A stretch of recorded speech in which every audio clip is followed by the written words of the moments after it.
Welcome to the Sanity Project podcast, where you can awaken your mind to clarity and success even in today's life challenges. We're here to provide insights and solutions that will help you live a sane, healthy, and prosperous life. Here's your host, Joanne Victoria. Hello, everybody. This is Joanne Victoria with another amazing episode of the Sanity Project podcast. You are here to discover a life of clarity, confidence, sanity, and entrepreneurial success. Our guest today is Mardi Winder-Adams. Mardi Winder-Adams is a certified divorce transition coach, certified executive and leadership coach with a focus on emotional intelligence, TAM Credentialed Distinguished Mediator, and I'll ask you what that is later. Over 25 years of experience in helping women, entrepreneurs, executives, and leaders through the separation and divorce process. Welcome to the show, Mardi. Thank you, Joanne. It's wonderful to be here. So what is TAM before we go on to my first question? Texas Association of Mediators. Oh, okay. All right. It's a credentialing group here in the state. So, hey. Well, that's great. So you have a lot of work experience, to say the least. Transition coach, mediator, leadership coach. Were you born this way? Or did you have a road that you took when you left your parents' home? How did this happen that you got here? It has been a convoluted road, I'll tell you. It was not a straight path. Started out in the education sector. Well, actually, I started out in agriculture, and then I moved into teaching, went into behavior consulting, got really fascinated with how people interact with each other. So in the early part of the 1990s, I started training as a mediator in Canada, where I'm from, completed training there, and then came down here to Texas and started doing mediation. I worked for domestic violence. Worked as a domestic violence client advocate. So I worked with women, actually walking them through the divorce process after incidents of domestic violence. And I got really passionate about helping women. That got me started on coaching. So I finished my coaching certifications and then went into specifically divorce transition coaching to be able to help women, executives, entrepreneurs, women returning to the workplace, and obviously any woman going through a divorce who needed some emotional support, insight, and ability to understand their options moving forward. So that's the long answer, I guess. It's been a convoluted road, like I said. Well, it may appear convoluted, but I think it expands over time, and I think that's what happened to you. As life does, things change, and then you see that other people needed your help. And you say you've provided choices, and I think that's really important. So, as a divorce transition coach, how do you meet your people, first of all? I mean, this is a very sensitive yet damaging topic that you're dealing with, divorce. It's never good. It's never good, no matter how pleasant people say they are. So how do you first meet people, and why are they attracted to you, do you think? Well, I would have to say there probably 50% of my clients are referrals from attorneys. And that's something that's kind of new, but I think attorneys recognize that what they're really good at, and I advocate for everybody going through divorce to have an attorney, unless you absolutely have nothing to divide up, because attorneys are absolutely essential in making sure you get what's yours under the law. But a lot of attorneys refer clients to me because they understand that they're not able to meet their clients' needs for practical day-to-day. How do I do this? That's not what an attorney's there to do. It's also not the role of a therapist who might help with somebody dealing with trauma or toxic relationship issues. That's more of a therapist role. So the divorce coach sort of fits in the middle of that, in that I guide people in what's going to happen next, not providing legal information or therapeutic information, but just saying, okay, this is what you have to consider. How are you going to handle your kids? How are you going to manage your professional career going through all of this stuff? What resources do you need, and how can I help you get them and bring them into your life? Is that another person? Is that another professional? What can we do to make this transition? Because I don't see divorce as the end. It's just a transition point in life. How can we make this transition as smooth as possible for you? One of my clients calls me her divorce concierge, which I think kind of sums that up nicely, right? Concierge, you need something, I help you get it. Again, everything is one-on-one, so there's no cookie cutter programs. So whatever people need, they come to me for. So attorneys are my one source of referral. The other source, a lot of it is my executive coaching. I get, a company will call and say, we have an executive coach that's dealing with some issues. Can you come in and provide some emotional intelligence or leadership coaching support? And I do that. And Joanne, by the time we get into about the second session, it's not really the professional side that's struggling, it's the personal side. And a lot of it had to do, I found, with women dealing with divorce that are in those roles. I also get a lot of women who have their own businesses. They're just overwhelmed with what happens now. How many more days do I need to visit my attorney so I can't be at work? Like, what can I do? I'm just pulling my hair out. I'm overwhelmed. I'm distressed. And I don't have anybody to turn to. So I fill that role for them at that point in time. It sounds like you would be a great help to them, these executives who are either working in the corporate world or who are entrepreneurial or own their own businesses. Because number one, attorneys, from my experience, work Monday through Friday, 9 to 5, sort of. And you can be more flexible with them. If that's possible, that you could maybe meet with them on a Saturday morning at 11 o'clock instead of, not meeting with them at all. Is that something that you do as well? Absolutely. When I take on my clients, I limit the number of clients I have, and I let them know that we're going to meet for an hour to about 75 minutes a week. So they know they've got that one-on-one time. And sometimes it's just venting all the stuff they've had to deal with, from the soon-to-be ex, maybe their kids, maybe stressors with they can't communicate effectively with their attorney, help them work through all of that. But all of my clients also know that they can reach me by phone or text at any point in time. I may not always respond immediately, but I do have weekend hours, and I do have hours after traditional business hours. So I try to be as flexible as possible, because I know I've been through a divorce, didn't have any children, so I didn't have to worry about that. But I know, crises don't happen from 9 to 5, like you say. No. And babies are always born at 3 a.m. as well. Yeah. It's that flexibility, and I understand, because I have a similar way of dealing with clients where it's text me anytime, but I may not respond right away, but I will respond. Certainly email all the time. So can you, is there anything new that women that are going through this transition called divorce, and it is a transition because you do survive, you did, I did, and a lot of other women do as well. Is there anything new that's happening out there, or any new types of complaints, anything that is different that you think that you may have heard from some of your clients? Obviously, you're not going to break confidentiality because we don't know the source of this data, but is there anything new that comes up other than we don't like each other anymore, or you're having an affair, I'm having an affair, or we don't like our lives the way they are together? I mean, do you see anything new in this jungle? I do. And one of the roles I played when I first moved to Texas is I did some co-parenting training for an agency and an organization. And I don't know if it's because all states now have that mandatory, most states it's 4 hours co-parenting program, but there really is a change from such adversarial positioning in a divorce. And I'm going to lawyer up, and I'm going to get the worst lawyer I can find, or the best lawyer, however you want to call it. And then the other side ups the ante by, getting the most high-priced family attorney they can get to go after you. I'm seeing less and less of that.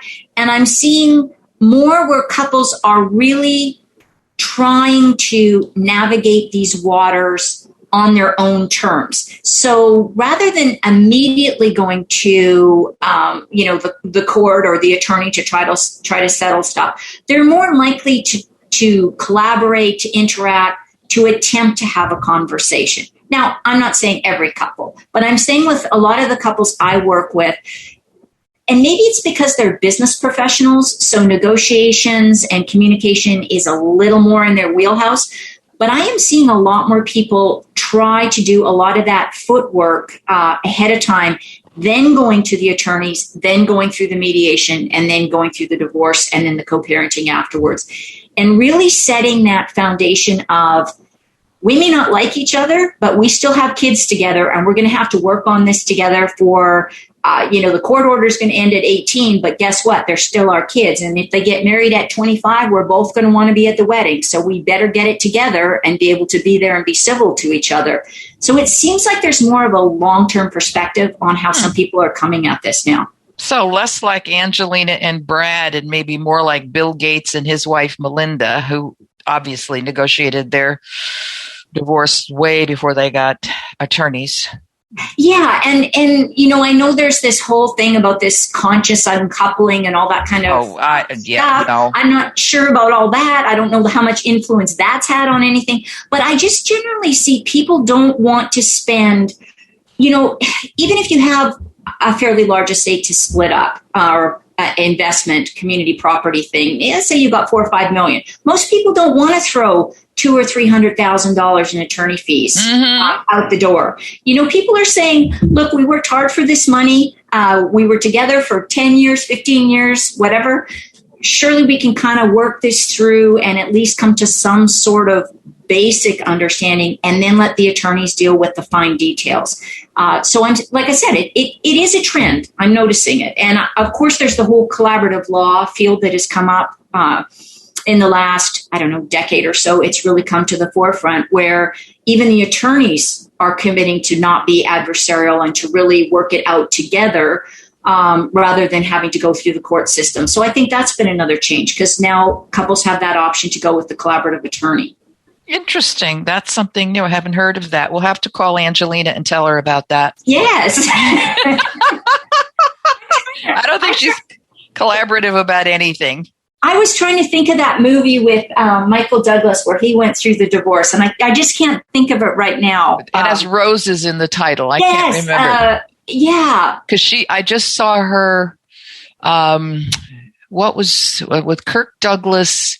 War of the Roses. War of the Roses, yeah, with Danny DeVito and what's her name? Because I just watched the Kaminsky's method on Netflix, the third and final season, and Kathleen something or other played his wife, and she also played his wife on the show The Kaminsky, because once people are smart, they hire their friends to work with them, and this is what they were doing. But yeah, I remember the War of the Roses, and all I could see, and I don't even know if it was the last scene, they were both hanging on some light fixture on the ceiling. Yeah. And I think they both died. I don't even know. Yeah. Yeah, they did. Yeah. Yeah. So yes, I was thinking of that movie for some reason, just when we were talking about that, but yeah, that's the kind of stuff I'm not seeing as much of. I'm not saying it's not happening, because it definitely is. Oh, but sure. Not to the same extent where people that's not their automatic default. So for the people who are listening right now, and, please re-listen to this podcast, because there's information that you have not remembered. You can't remember all of it all the time. So get your yellow pad and your pen and make some notes. This is really important that you know that there are different ways of handling things today. Not everything is adversarial. And what Marty is telling you is that she's going to make your life easier so you have somebody to talk to, because you can't continue to talk to your friends, because after a while they just don't want to hear it anymore. And then they get frightened and they think it's going to happen to them and it's catching and so on and so forth. But you need somebody who has an inside, as you do, Marty, you have an inside look at what the attorneys are dealing with. And when somebody's giving you a referral, the type of attorney who's giving you the referrals, how they work, male or female, so that you have some insight when you're dealing with your coaching clients, your divorce coaching clients. So you can give them some good advice about on how to move forward. And how to, one of my areas of specialization with my clients is really helping them to prepare for the mediation, because most people are going to go through a divorce mediation, and knowing what's going to happen, knowing my background as a mediator, that's what I do. I help people negotiate. So if I can prep people to have some ideas, have some proposals, understand what their bottom line is on things, when they walk into the mediation, they just have more confidence in speaking up, again, in making sure that as a woman, they're heard in the room, because you may be the only woman in that room, depending on who the attorneys are and who the mediator is. So really having that confidence that you know where your bottom line is, you know what you're looking for, and you know when to say, yes, this is a good deal for me, or no, it's not, based on your own understanding, not just guessing or assuming that it's a good option for you. Yeah. And Joanne, I wanted to tap into something you said about friends, if you don't mind. Oh, no, go ahead. I have friends that I love dearly. And when I went through my divorce, I have to say all of my friends were very supportive and helpful. But not every friend is who they appear to be. And there are people in the world, I call them the chaos cheerleaders. They thrive on seeing other people's lives disintegrate. And unfortunately, when you are in an executive leadership, business owner, startup company, manager role, there are people in your workplace that are delighted in seeing you not perform to your best. And unfortunately, some of them may be your colleagues, and some of them may even be other women in the organization, which just makes me want to pull my hair out, but that's what it is. And so sometimes, even as a divorce coach, one thing I help people with is, who really are the people you should talk to about this? Because it may not be your best bud at work, or the person that you eat lunch with, or somebody you collaborate with on projects, if they're not going to be that positive support person for you. I totally understand, and I totally agree. Especially, it's sad to say, but other women could be our worst enemies. And men, bottom line, in a workplace situation, they really don't care if you're going through problems. They have their life, and they don't want to get involved or engaged in somebody else's issues. But other women can sometimes just use your divorce, your problems, as a way for them to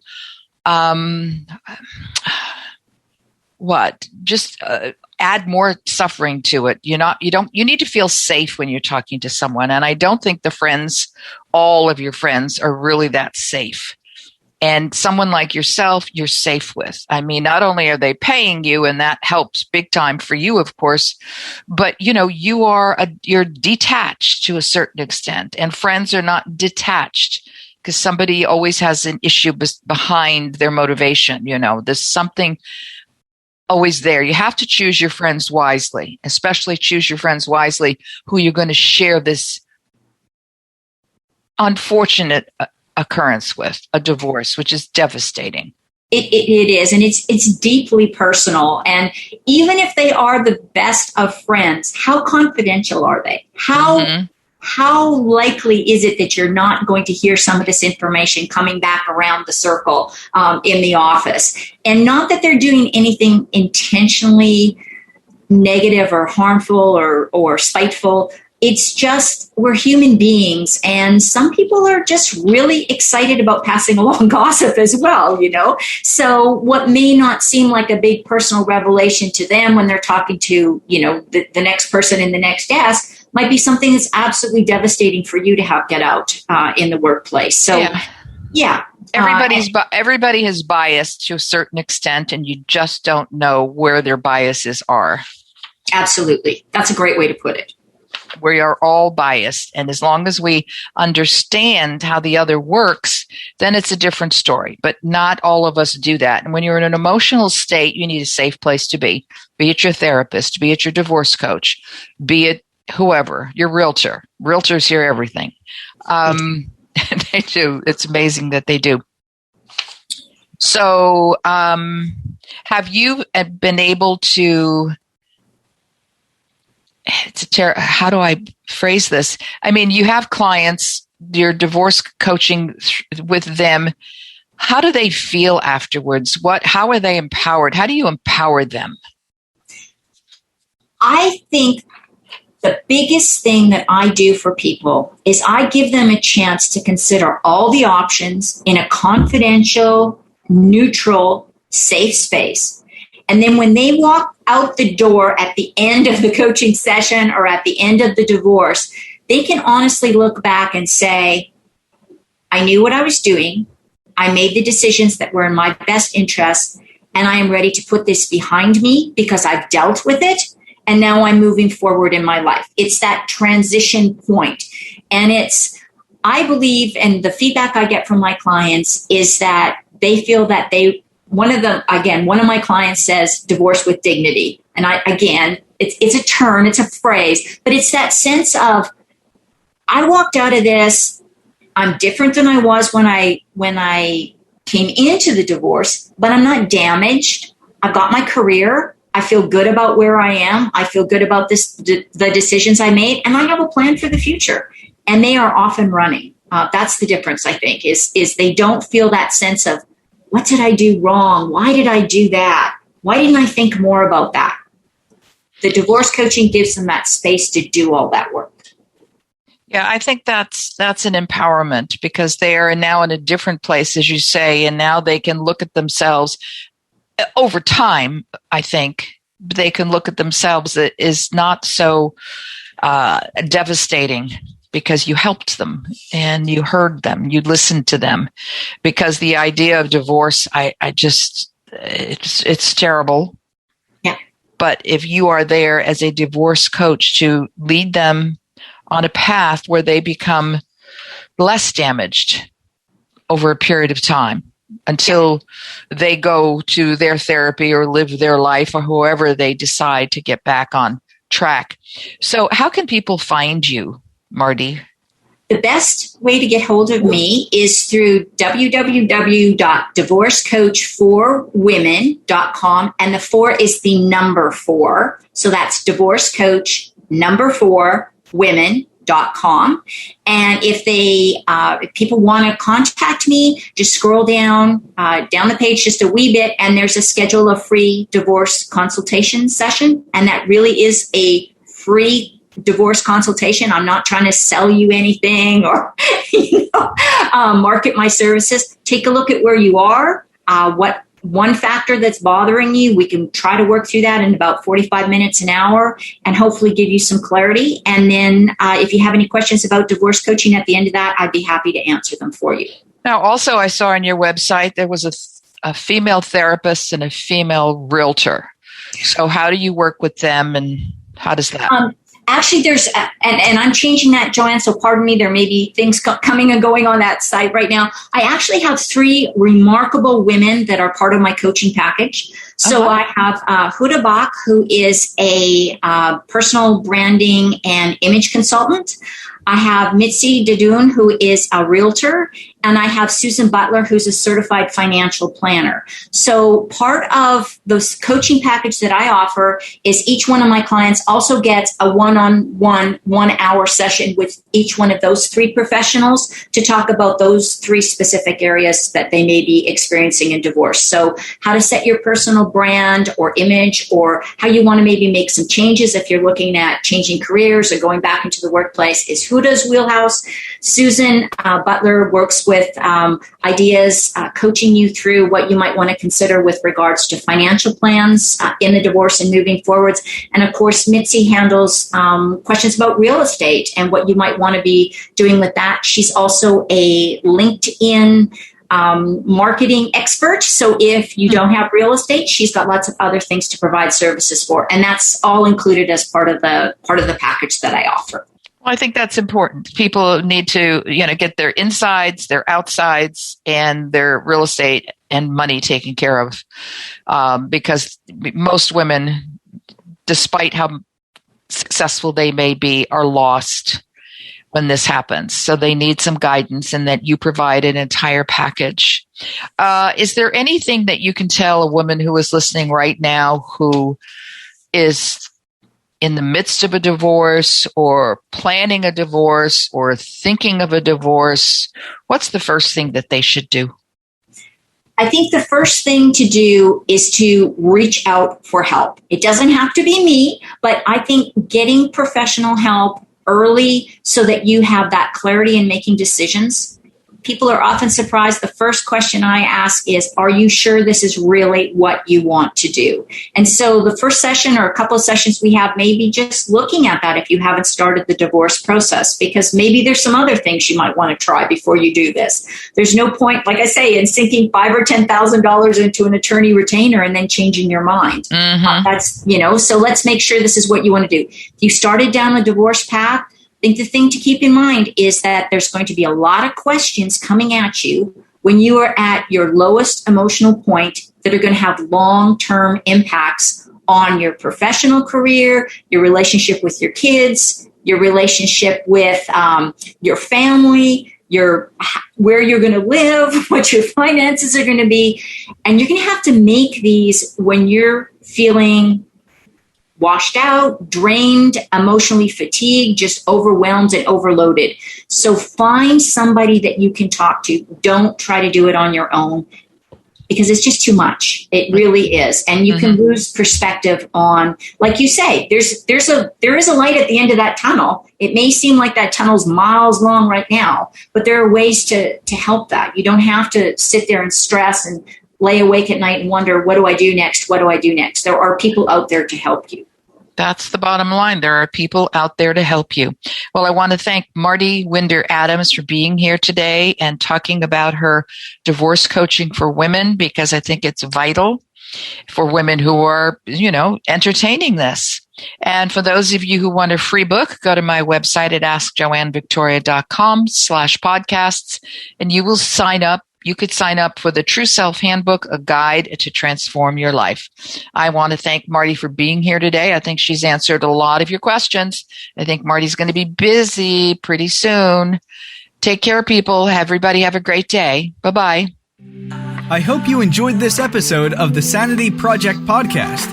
Please go to askjoannevictoria.com to listen to more podcasts. Check out Joanne's coaching programs and get a free copy of her report, 5 Steps to Achieve Life-Work Harmony. That's askjoannevictoria.com. Take care, and thanks for being here.